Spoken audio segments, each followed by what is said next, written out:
Hi student, I welcome you all to my channel समझो chemistry detail में। आपकी NEET exam आ रही है तो मैंने सोचा कि आपको मदद किया जाए, तो मैंने सॉलिड स्टेट के जो नीट के क्वेश्चंस हैं पिछले 7 इयर्स के क्वेश्चन 2016 से 2022 तक जितना भी सॉलिड स्टेट के क्वेश्चंस थे वो सारे क्वेश्चंस आज मैं आपके लिए सॉल्व करूंगी। Please watch the video.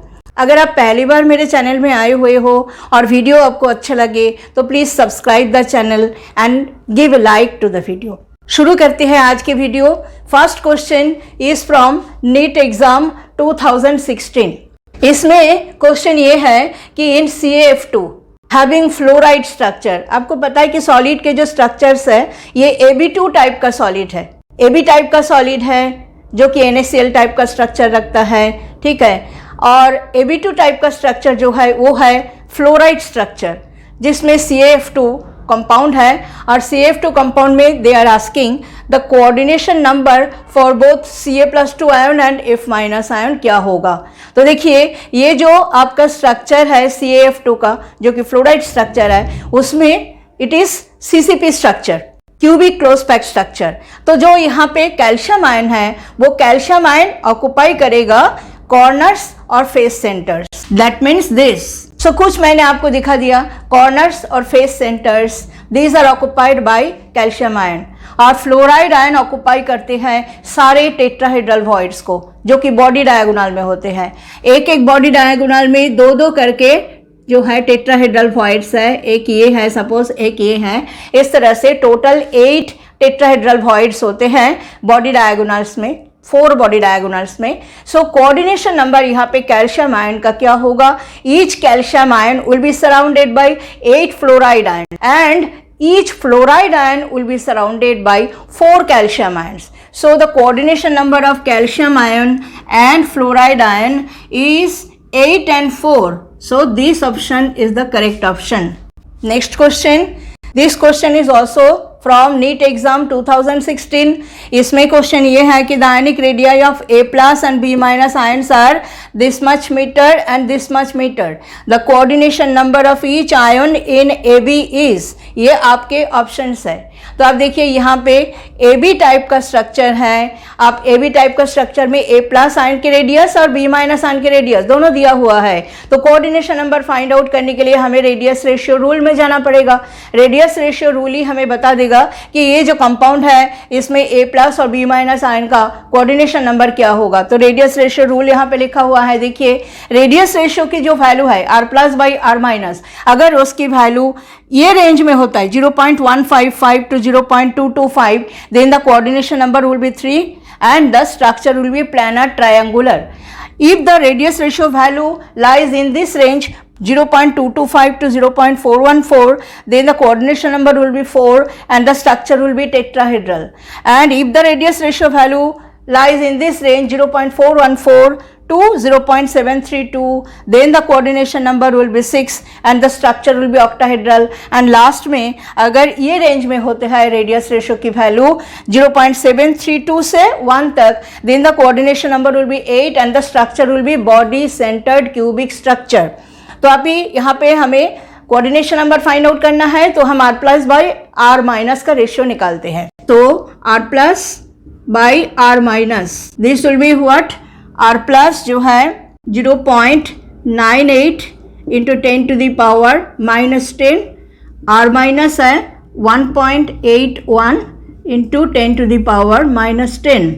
10⁻⁻10 ऊपर नीचे आप कैंसिल कर दो। ये रेशियो का जो आपको वैल्यू मिलेगा दैट विल बी 0.541। सो 0.541 ये जो नंबर है ये कौन सा रेंज में लाई कर रहा है, ये लाई कर रहा है देखो इसमें 0.414 to 0.732 इसमें लाई कर रहा है। So we can say the coordination number of each ion A+ and B- will be 6 and the structure will be octahedral. तो इसमें कौन सा ऑप्शन हम करेक्ट बोलेंगे, number C will be the correct option. Students जो question अब मैं solve करने जा रही हूँ वो भी नीट एग्जाम 2016 का क्वेश्चन है। ध्यान से देखिए कैसे हम इसको सॉल्व करते हैं। It has been said lithium has a BCC structure. Lithium का बॉडी सेंटर्ड क्यूबिक स्ट्रक्चर है density is given 530 kg per metre cube, और इसका जो एटॉमिक मास है वो बता दिया गया है 6.94 ग्राम पर मोल। आपको एज लेंथ कैलकुलेट करने के लिए बोला गया है। एवोगाड्रो नंबर का value is given 6.02 into 10⁻23 per mole.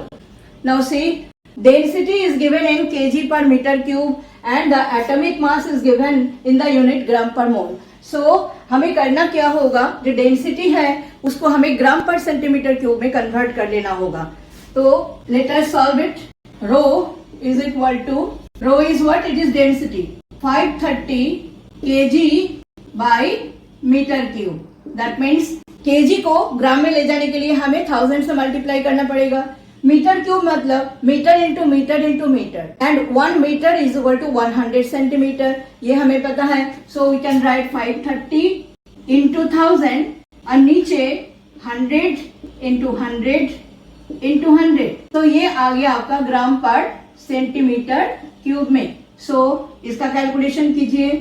सो ऊपर में 3 जीरो है, नीचे 2 4 6 जीरो है, तो 3 एंड ये 6 अगर कैंसिल होता है तो there will be 10 to the power 3 left in the denominator, तो ये आएगा 0.53 ग्राम पर सेंटीमीटर क्यूब। ये डेंसिटी आ गया ग्राम पर सेंटीमीटर क्यूब में। अभी हमें एज लेंथ कैलकुलेशन करना है। हमें पता है rho density is equal to z into m divided by a cube into n naught. So a cube is equal to क्या होगा, a cube is equal to हो जाएगा z into m divided by rho into n naught. Put the values as it is a BCC structure, so the value of z is 2। Per unit cell number of lithium atom will be 2। So Z की value 2 लगाते हैं। 2 into atomic mass हमारा 6.94 है, divided by रो की value 0.53 है, into Avogadro number 6.02 into 10 to the power 23। ये calculate करने से जो वैल्यू आएगा that will be this value 43.5 into 10 to the power -24 centimetre cube. अभी a की वैल्यू चाहिए हमें, तो हमें लॉग लेना पड़ेगा, दोनों साइड में लॉग लेंगे तो ये एक्सप्रेशन होगा log a क्यूब, मतलब it will be 3 log a is equal to log 43.5 minus 24 log 10। log 10 की वैल्यू 1 है, log 43.5 का जो वैल्यू आएगा वो होगा 1.6385 माइनस इट विल बी 24, क्योंकि log 10 की वैल्यू 1 है, सो माइनस 24। ये सब्ट्रैक्शन से आपको जो वैल्यू मिलेगा वो होगा ये -22.3615। So what will be log a then? So log a will be -22.3615 divided by 3, so it comes -7.4538। अब a की वैल्यू के लिए आपको क्या करना पड़ेगा, आपको इस नंबर का एंटीलॉग देखना पड़ेगा। That means a will be equal to antilog of -7.4538। अब माइनस नंबर में लॉग देखने के लिए ये जो डेसिमल पोर्शन है इसको आपको किसी तरह पॉजिटिव बनाना पड़ेगा, बिकॉज आपको एंटीलॉग डेसिमल पोर्शन का ही देखना होता है। डेसिमल पोर्शन यहाँ पे नेगेटिव में है, दैट इज वाई हम एक ट्रिक यहाँ पे करेंगे। वो ट्रिक क्या है, ये जो डेसिमल पॉइंट के इधर में जो होल नंबर है इसको 1 बढ़ा देंगे। दैट मीन्स हम ये करेंगे -8 कर देंगे +1, -8 +1 किया तो -7 ही रहा, और इसके साथ हम -0.4538 ये कर देंगे माइनस। सो अभी 1 से इसको माइनस कर देने से ये जो डेसिमल पोर्शन है ये पॉजिटिव में आ जाएगा। So now it will be -8 plus, so ये आ गया 1 से जब हमने 0.4538 को माइनस कर दिया तो ये आ गया +0.546। तो देखो डेसिमल पोर्शन जिसका हमें एंटीलॉग देखना है वो पॉजिटिव में आ गया। अभी इस नंबर को हम ऐसे लिखेंगे, it is 8 bar 0.5462। That means आपको एंटीलॉग देखना हो रहा है 8 बार 0.5462 का। ये आएगा 3518 इंटू 10 to the power -11। अभी अगर इस नंबर को आप इस तरह से लिखना चाहते हो 351.8 इंटू 10 to the power क्या हो जाएगा, ये -10 हो जाएगा। तब a की वैल्यू तब हमारा क्या आ गया 351.8 into 10 to the power -10 centimetre. हमें पता है 1 picometre is equal to 10 to the power -10 centimetre. तो इसको हम लिखेंगे 351.8 picometre, that is approximately this will be 352 picometre. That means कौन सा ऑप्शन करेक्ट हो रहा है? ये डी ऑप्शन करेक्ट हो रहा है। देखिए ये क्वेश्चन जो है नीट एग्जाम 2017 का क्वेश्चन है। इसमें पूछा जा रहा है कि which is the incorrect statement. अब इनकरेक्ट स्टेटमेंट यहाँ पे 2 है, तो इसलिए इज ये वर्ड जो है यहाँ पे रॉन्गली गिवन है, या तो कुछ क्वेश्चन में मिस्टेक है। तो जो स्टेटमेंट्स यहाँ पे इनकरेक्ट है मैं आपको एक एक करके बता रही हूँ। पहला statement, density decreases in case of crystals with Schottky defect, ये सही है। शॉटकी डिफेक्ट में पेयर्स में कैटायन और एनायन जो है मिसिंग होता है क्रिस्टल से, तो क्या होगा? डेंसिटी के ऊपर असर पड़ेगा, density will decrease. Okay, and so this one is correct. Number B में बोल रहा है NaCl सॉलिड, यहाँ पे छोटा सा एस लिखा हुआ है, it means solid NaCl। It is insulator, that is correct. Solid में कोई आयन्स फ्री नहीं होते हैं, इसीलिए solid sodium chloride will behave as a insulator. Silicon is semiconductor, that is also correct. Silver is conductor, correct है। And quartz is piezoelectric crystal, ये भी correct है। सो ये 2 स्टेटमेंट तो करेक्ट है। सी स्टेटमेंट देखिए, Frenkel defect is favoured in those ionic compounds in which sizes of cations and anions are almost equal, ये गलत स्टेटमेंट है।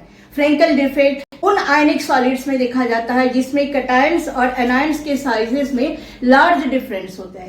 Cations they are much much smaller than compare to the anions, और इसी वजह से cations क्या करते हैं? They slip into the interstitial space, जो कि वॉइड्स है उसमें वो चले जाते हैं।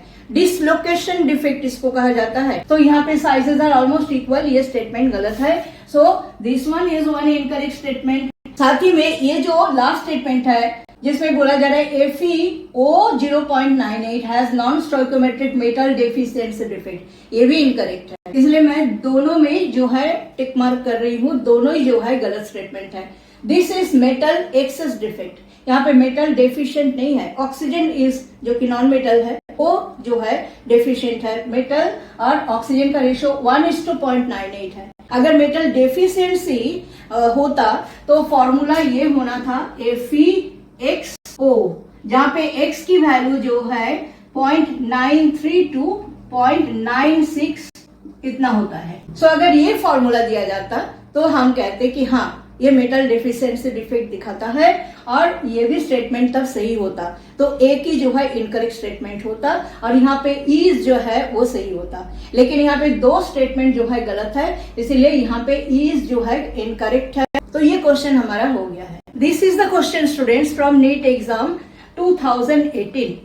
इसमें कहा गया है कि iron exhibits BCC structure at room temperature, above 900 degree centigrade it transforms to FCC structure, ratio of density of iron at room temperature to that at 900 degree centigrade। Density का रेशियो आपको कैलकुलेट करना है, और आपको assume करने के लिए बोला है कि आयरन का जो मोलर मास है और जो एटॉमिक रेडियाई है वो कांस्टेंट है, टेम्परेचर के साथ वो चेंज नहीं करेगा। तो हमें पता है कि BCC और FCC स्ट्रक्चर में डिफरेंस किसका है? रेडियस की जो एक्सप्रेशन है उसका डिफरेंसेस है। देखिए कैसे हम सॉल्व करते हैं इसको। First of all it is room temperature. Room temperature में BCC स्ट्रक्चर है, तो हमें पता है room temperature is equal to Z into M divided by A³ into N0। अब Z की वैल्यू BCC स्ट्रक्चर में Z की वैल्यू है 2, so it will be 2 into M molar mass, that means gram atomic mass of iron divided by A³। अब in case of BCC structure, what is the relation between radius and the edge length? R is equal to √3a by 4. So a is equal to what? 4r by √3। तो ये value हमें यहाँ पे put करके उसका cube करना है। So 4r by √3 whole cube into N0। It comes 2m divided by 4r का whole cube, it will be 64 r cube, and √3 का होल क्यूब करने से it will be 3√3। So 3√3 will be multiplied in the numerator 3√3 और N0। This can be written as rho at room temperature will be equal to 2 into 3 6 root 3 m divided by 64 r cube into n naught. Now let us find out the density at 900 degree centigrade temperature, जो कि FCC हो जाएगा iron का. So FCC structure above 900 degree centigrade. So R is equal to A by 2 root 2. So A is equal to 2 root 2 R. ये A की value है. So rho at 900 degree centigrade will be what? Z into M divided by A cube into N naught में अभी FCC structure में Z की value क्या हो जाएगा? 4. So it will be 4M divided by A is 2 root 2 R. So 2 root 2 R का whole cube into N naught. ये हो जाएगा 4M divided by 2 root 2 R का होल क्यूब. ये कितना होगा? 2 का होल क्यूब हो जाएगा 8 और रूट 2 का होल क्यूब हो जाएगा 2 रूट 2. तो 8 into 2 that means 16 root 2 हो जाएगा. So it will be 16 root 2 r cube into n naught. अब हमें रेशियो की वैल्यू निकालना है. So rho room temperature divided by rho above 900 degree centigrade is equal to ये और इसका रेशियो चाहिए हमें 6 root 3 m divided by 64 r cube into n naught. Divide करने से ये एक्सप्रेशन उल्टा हो जाएगा. सो वी विल राइट ऊपर में 16 root 2 r cube into n naught divided by 4m. m cancel हो गया. r cube n naught r cube n naught 16 और 64 4 रह गया. अभी 6 और 4 को 2 से कैंसिल करने से 2 रह जाएगा नीचे, ऊपर में 3. So ultimately it is coming 3 एक रूट 3 एक रूट 2 रूट 3 रूट 2 और नीचे हो रहा है आपका 4 इंटू 2. अब 2 मतलब root 2 into root 2. So root 2 से अगर 2 को कैंसिल करोगे तो एक रूट 2 नीचे रह जाएगा. So it will be 3 root 3 divided by 4 root 2. ये रेशियो का वैल्यू आ रहा है डेंसिटी आयरन का रूम टेम्परेचर में और अबव 900 डिग्री सेंटीग्रेड टेम्परेचर में. तो which option is correct? Option C is correct. Now students, the question which we are going to solve, ये क्वेश्चन नीट एग्जाम 2019 का क्वेश्चन है. अब देखिए क्या क्वेश्चन है यहाँ पे. फॉर्मूला ऑफ निकल oxide with metal deficiency defect is Ni 0.98O. Crystal में Na+2 आयन भी है, Na+3 आयन भी है. आपको पूछा गया है the fraction of nickel existing as Na+2 ions in the crystal. ये ऑप्शन है आपके. तो ये जो कंपाउंड है ये एक नॉन स्टोइकोमेट्रिक कंपाउंड है जिसमें मेटल डेफिशिएंसी डिफेक्ट है. ऑक्सीजन और मेटल का रेशियो में आप देखिए 0.98:1 it is the ratio of metal and oxygen. So it is metal deficiency defect. So इसको हम इस तरह से सॉल्व करेंगे. आपका कंपाउंड है Ni 0.98O. तो इसको हम जो है 100 से मल्टीप्लाई अगर कर देते हैं तो इसको हम क्या लिख सकते हैं. Ni ये 98 हो जाएगा और O ऑक्सीजन जो कि 1 था वो जो है 100 हो जाएगा. ये इसलिए कर रहा है क्योंकि डेसिमल पॉइंट के जगह अगर होल नंबर हो जाता है कैलकुलेशन थोड़ा सा इजी हो जाता है. तो देखिए टोटल निकल एटम्स के नंबर 98 है. उसमें Na+2 आयन भी है, Na+3 आयन भी है. Let us suppose that the number of nickel+2 ions is equal to x. तो टोटल नंबर ऑफ निकल एटम्स 98 है. तो x अगर Na+2 आयन्स के नंबर है तो Na+3 आयन्स के नंबर कितने होंगे 98 minus x. Let the number of Na+2 ions is equal to x. So number of Na+3 ions will be 98 minus x. Now the charge of each Na+2 ion is 2 and इनके number है x. तो total positive charges of the Nickel+2 and Nickel+3 ions and the negative charge of 100 oxygen atoms जो कि 200 होगा because एक oxygen atom का charge क्या है -2 है. तो 100 का चार्ज हो जाएगा 200. सो ये सम टोटल 0 होगा. दैट मीन्स 2x + 3 × 98 - x और ये जो 100 ऑक्सीजन एटम्स है इनका टोटल चार्ज क्या होगा, -200. So this will be equal to 0. That means 2x plus 3 into 98 कितना होगा, 294 minus 3x is equal to 200. So minus x is equal to 200 minus 294. So it is -94. Minus minus cancel हो जाता है. So x is equal to 94. So Na+2 ion के number जो है 94 आ गया. तो what is the fraction of Na+2 ions out of the total number of atoms जो कि 98 है. So fraction of Na+2 ions present in the crystal will be how much, will be equal to 94 by 98. So it will be 0.96. So which option is correct? Option A is correct. This was the question asked in NEET exam 2019. This question students was asked in NEET exam 2020. तो ये question बहुत ही simple question है, इसमें कुछ करना ही नहीं है. आपको बोल रहा है कि an element has a BCC structure with a cell edge 288 picometre, what will be its atomic radius. तो आपको पता है बीसीसी स्ट्रक्चर में जो रेडियस का एक्सप्रेशन है वो क्या है, r is equal to √3/4a. तो आपको a की वैल्यू दे रखा है 288 picometre. Simply put the value of edge length. So r will be equal to √3/4 into 288 picometer. So first option is the correct option. Students देखिए, this question was asked in the NEET exam 2021. ये question में बोल रहा है कि right option for the number of tetrahedral voids and octahedral voids in hexagonal primitive unit cell. ये आपके option. तो पहले ये मैंने ड्राइंग करने का कोशिश किया हेक्सागोनल प्रिमिटिव यूनिट सेल. आप देख सकते हो यहाँ पे कॉर्नर्स कितना है, ऊपर में ये 6 है, नीचे 6 है, तो टोटल 12 कॉर्नर्स है.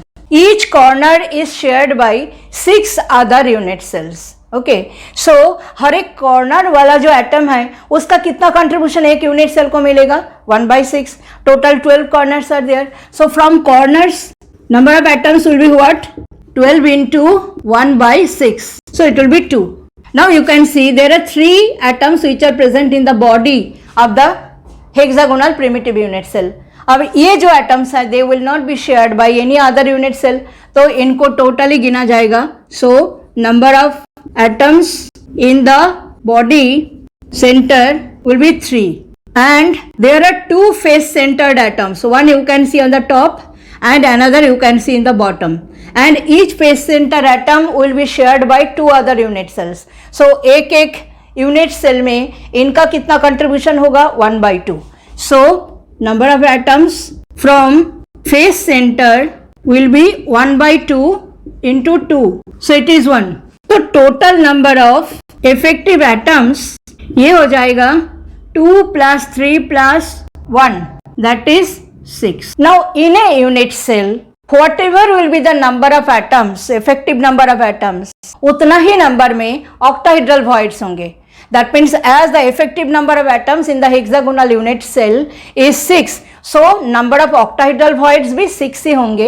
Number of tetrahedral voids क्या होता है, always जितना octahedral void है उसका डबल होता है tetrahedral void के number. So number of octahedral voids will be same as the effective number of atoms, that is 6, and number of tetrahedral voids will be 2 into 6, that means 12. So 6 और 12 ये option आपका correct है. That means option B जो है correct है. सो ये भी question NEET exam 2021 का है. तो अब देखिए इसमें पूछा गया है the correct option for the number of body centred unit cells in all 14 types Bravais lattice unit cells is. आपको पता है there are 7 crystal systems. crystal systems 7 type का है, जैसे कि क्यूबिक है, टेट्रागोनल है, ऑर्थोरम्बिक है, मोनोक्लिनिक है, ट्राइक्लिनिक है, रोम्बोहिड्रल है, हेक्सागोनल है. ये 7 टाइप का क्रिस्टल सिस्टम्स है. हर एक क्रिस्टल सिस्टम में सारे टाइप का यूनिट सेल नहीं होते हैं.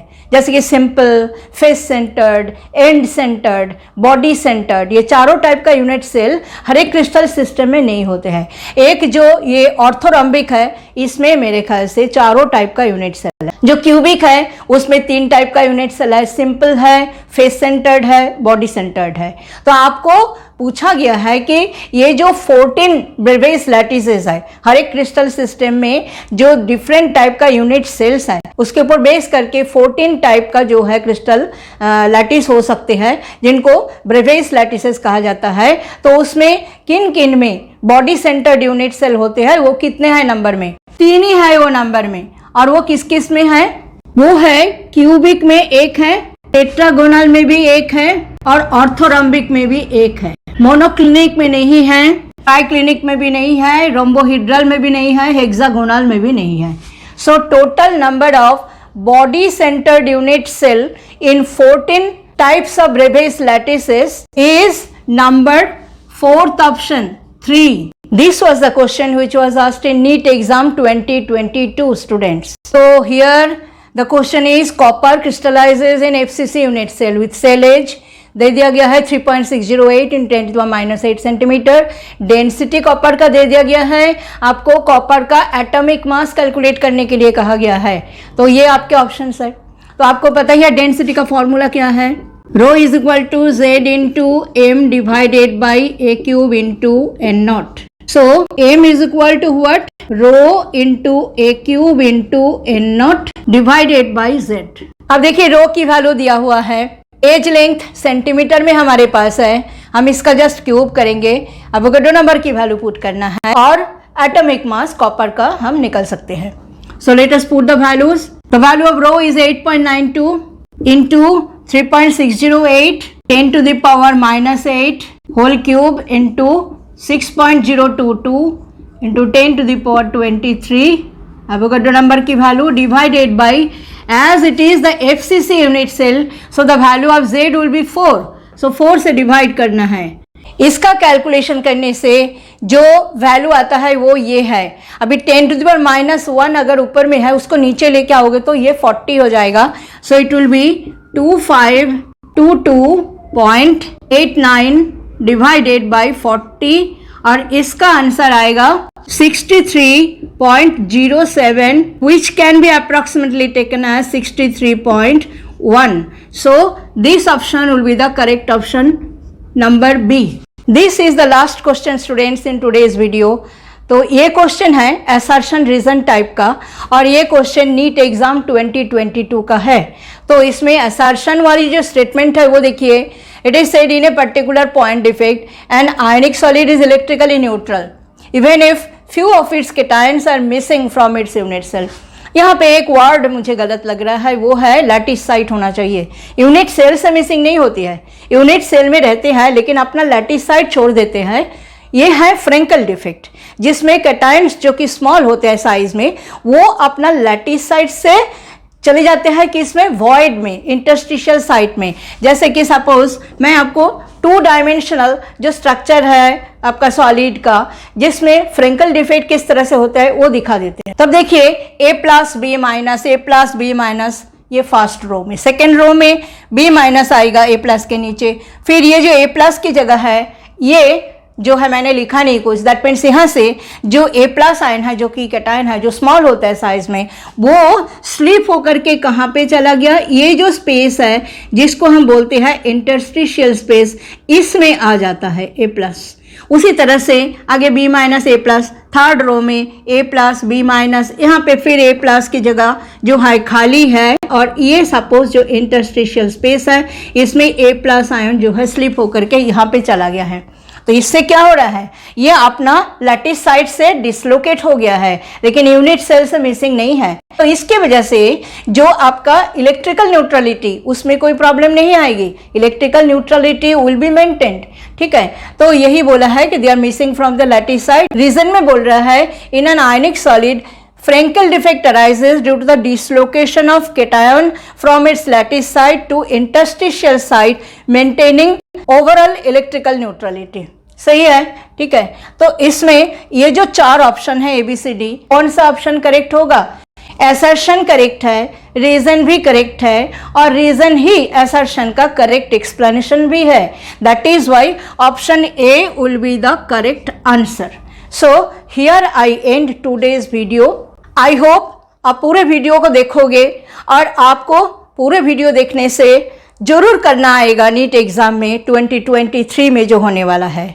इसके बाद जो नेक्स्ट वीडियो आएगा वो सॉल्यूशन चैप्टर से नीट के क्वेश्चंस के ऊपर मैंने पब्लिश करना है. तो हाथ जोड़ के आपसे रिक्वेस्ट है, अगर आपको वीडियो अच्छा लगे तो please subscribe my channel and give it a like and share it as much as you can. Thanks for watching the video.